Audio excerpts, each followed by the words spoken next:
Bakit sinabi niyang patay na si Mama at si Daddy? Natakot lang siya siguro, Celine. Mabigat yung pinagdaanan ninyo. Marami pa rin nakakaalam ng apelido ninyo. Umiwas lang siya siguro sa gulo. O kaya nga, marami pa rin nakakilala sa kanya. Paano kung magkalat sila ng kwento? Ayokong mapahamak si Darling dahil sa ginagawa niya.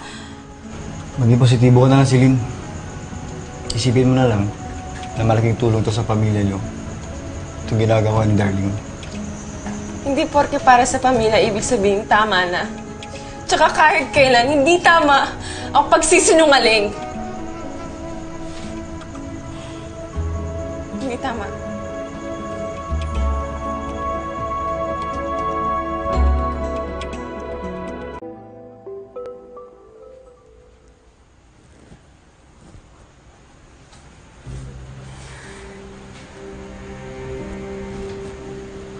Darling, hindi ka dapat nagsinungaling. Ano bang gusto mong gawin ko? Magsabi ako na to? Mapapahiya lang ako. Ano sinabi mo? Ikinahihiya mo si Mama at si Daddy? Darling, sumagot ka sa akin. Oo, ate. Nahihiya ako ng fugitive si Daddy. Na swindler siya. Na naghihirap tayo dahil sa kanya. Naiiya ako dahil napabayaan tayo ni Mommy para sumama sa ibang lalaki.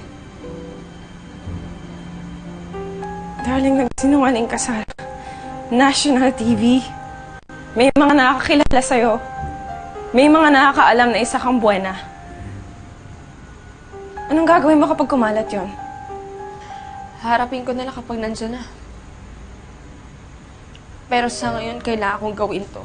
Hindi lang para sa akin, kundi para sa pamilya natin. Lalo na kay Faye. Ito. Bayad pandagdag sa therapy ni Faye. Darling, hindi ka dapat nagsinungaling. Please naman, ate. Huwag ka naman magmalinis. Nagsinungaling ka rin para makapasok ka ng trabaho.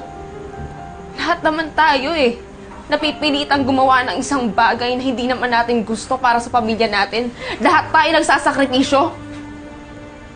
Yung lang naman ginawa ko, yun lang.